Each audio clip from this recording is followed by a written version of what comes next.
Hobbyists, collectors, and Predator alike, welcome to my channel, Predator Collectibles, where I am your host, Glendon Taylor, and we talk about anything that is in fact obtainable through the Predator franchise, from action figures, comic books, statues, prop replicas, and today's video is no different, where we review the NECA 30th anniversary line. Now, this particular 7-inch scale figure was a 2011 San Diego Comic-Con exclusive, and Randy Falk, over the production designer at NECA, decided to give this figure the ultimate treatment. And we have here the ultimate jungle hunter prototype, or Gort Predator as he's known in the fan world. And this was in fact a gift from Last Pharaoh, and I want to thank Last Pharaoh for giving me such a gift. And you can view that unboxing right here.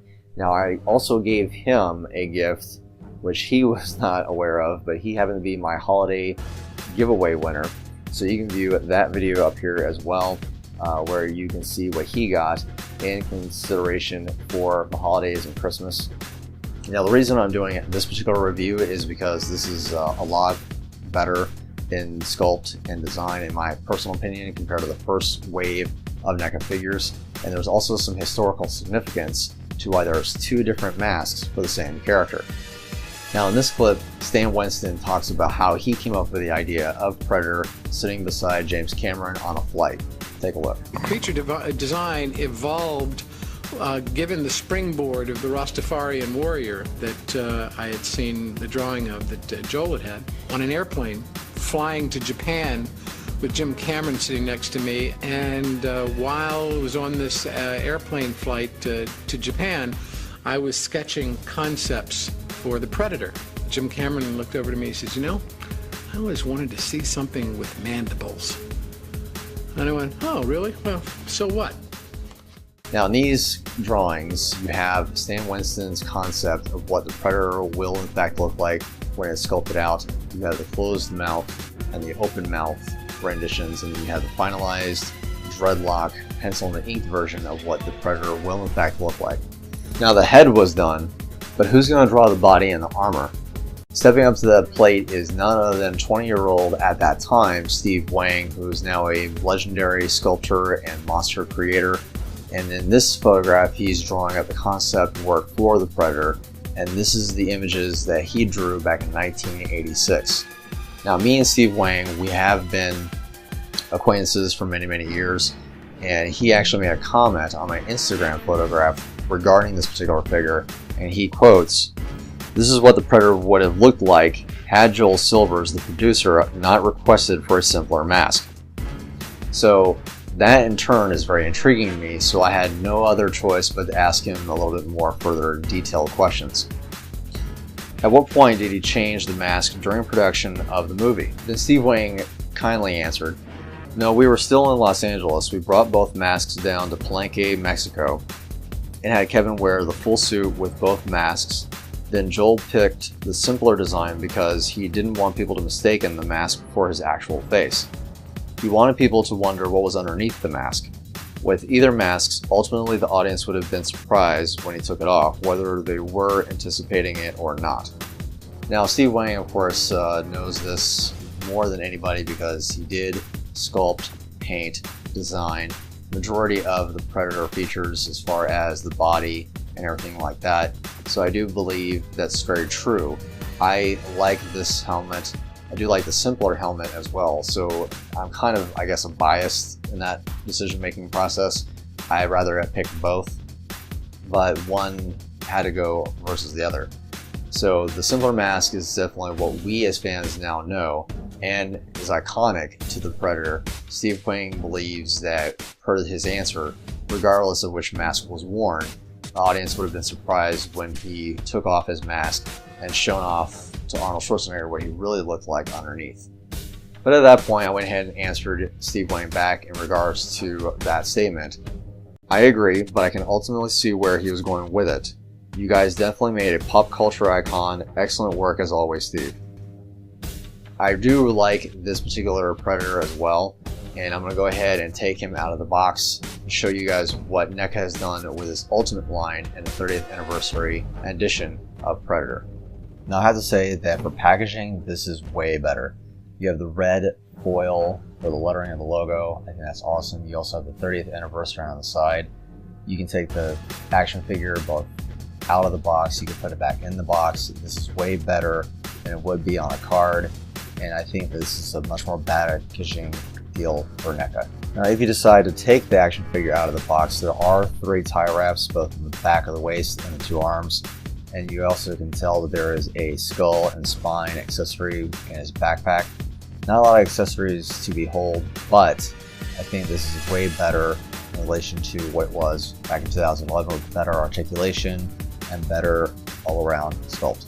So when you remove the Gort Predator away from the packaging, you still have the accuracy from the first film. The only, again, difference is in fact the mask, which is also accurate as well. The dreads are individually cast in plastic, and so is the rope and bandolier. If you take a closer look at the helmet, I love the amount of accuracy and detail to this helmet, and that's just standard for NECA so far. And you also have the dreadlocks, they're also plastic resin. Again, standard impressiveness from NECA, and you can see here some of the flashing that's still left from the mold where it came out of the mold itself, which is fine. I have no problem with that. Now, the rope or skull bandoliers is in fact all one piece of plastic attached to rope or threading, so you have to be careful that sometimes these do come attached or be attached to themselves. The blades do in fact attract and retract, so you have to be very careful again when you're trying to push the blades back into the gauntlet. So just be very careful. They are a little bit stiff, which is fine with me. Articulation both in the wrists. Peter gauntlet lid does in fact on this figure go up and down or opens and close. You can see the paint right there in the gauntlet for the timer or the countdown sequence, which I think is awesome.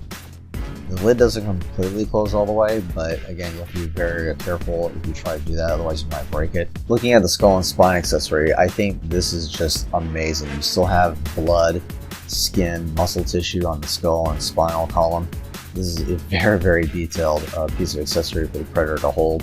I'm really impressed with this, and I can't wait to put this in Gort's hands when I put him on display. But yeah, this is a very gory piece to add as an accessory. Looking at the backpack, this is definitely an accessory to have for any Predator. I love the amount of detail on this as well for the hose, the kit bashing parts that was used to make up the backpack, which I'll go into another video as well. But the cannon does in fact move. It has articulation to it, front, left, up and down, and it seems to be a little bit loose on its peg. I can tell, yeah, it's definitely loose. So if yours does receive, or when you get your Gort and it has a loose cannon, just be very extremely careful how you play with it or you position it. But I'm loving this backpack a lot. So this is definitely something I'll look into further in another video on how the backpack was made. When it comes to putting the backpack on, I did have to remove the head because the dreads do get in the way. And let's see if we can move these ropes out of the way too, which tends to be a little bit of a pain. As long as you can move the ropes over the hump a little bit, you can see where they kind of lined up. So you have a peg right there. So you want to line up the peg itself, another peg underneath. You should snug it securely, fastened into its place. Come on. Yeah, it's a little bit tough. So I guess we're going to go from forward, back, sliding the peg into everything we need to. Yep, we got it going.